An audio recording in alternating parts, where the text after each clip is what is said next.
SIR এর বিরোধিতা করে পাঁশকুড়া ব্লকে বিক্ষোভ দেখায় সিপিএম। পুলিশ প্রশাসন গেট বন্ধ করে ঘিরে রাখলে বিক্ষোভকারীরা গেটে ধাক্কা মারে।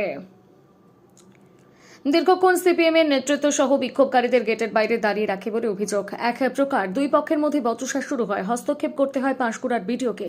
তিনি অফিস থেকে বেরিয়ে এসে ব্লকের মূল গেটের সামনে বিক্ষোভকারীদের সাথে কথা বলে ফিরে যান। তারপরে গেট না খোলায় বিক্ষোভ দেখায় বিক্ষোভকারীরা। শেষমেশ গেট খুলতে বাধ্য হয় পুলিশ প্রশাসন। তারপর মূল গেটের ভেতরে বসে পড়ে বিক্ষোভ দেখায় বামফ্রন্ট এবং বিডিওর নিকট ডেপুটেশন দেয় বামফ্রন্ট।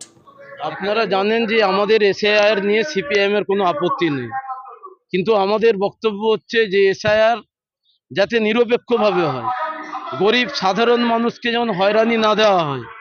কিন্তু আমরা এসআইআর প্রক্রিয়ায় যা আমরা প্রত্যক্ষ করছি যে গরিব মানুষ, সংখ্যালঘু মুসলমান, আদিবাসী, এসসি এসটি অংশের মানুষ হয়রানির শিকার হচ্ছে। প্রত্যেকটা বাড়িতে এক একটা বুথে যদি 1000 ভোটার থেকে 500-600 জনকে নোটিশ পাঠানো হচ্ছে। গরিব অংশের মানুষ তারা কাজ বন্ধ করে সারাদিন ভয়ে আতঙ্কে বিডিও অফিসে সারাদিন ধরে বসে আছে। এরকম একটা অবস্থা পশ্চিমবাংলায় চলছে।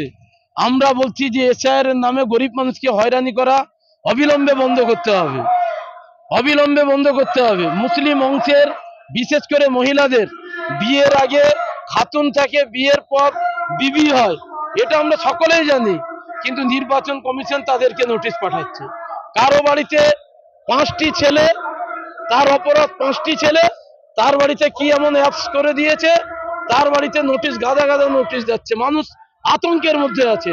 আমরা বিডিও সাহেবকে আজকে বলেছি, এগুলো নির্বাচন কমিশনকে বলুন অবিলম্বে বন্ধ করুন। গরিব মানুষকে হয়রানি বন্ধ করতে হবে, নাহলে আমরা সিপিএম বৃহত্তর আন্দোলনে নামবো।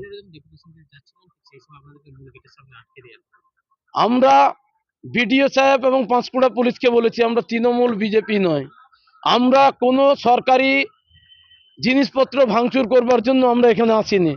আমরা বিডিও অফিসকে, বিডিও সাহেবের কাছে স্মারকলিপি দিতে এসেছি। আমরা বুঝতে এসেছি কেন নোটিশ পাঠাচ্ছেন, কেন গরিব মানুষকে হয়রানি করছেন।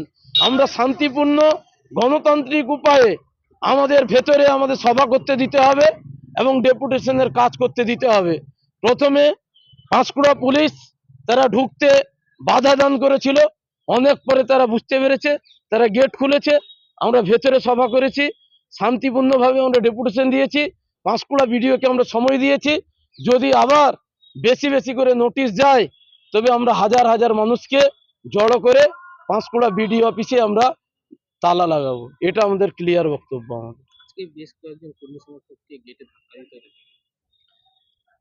ধাক্কা নাই, গেট হঠাৎ বন্ধ করেছে, স্বাভাবিকভাবে ঠেলাঠেলি হয়েছে, কিন্তু আমরা নেতৃত্ব ছিলাম, আমরা কন্ট্রোল নিয়েছি।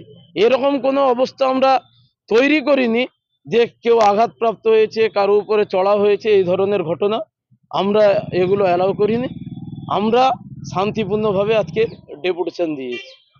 ইব্রাহিম আলী, সিপিএম রাজ্য কমিটির সদস্য।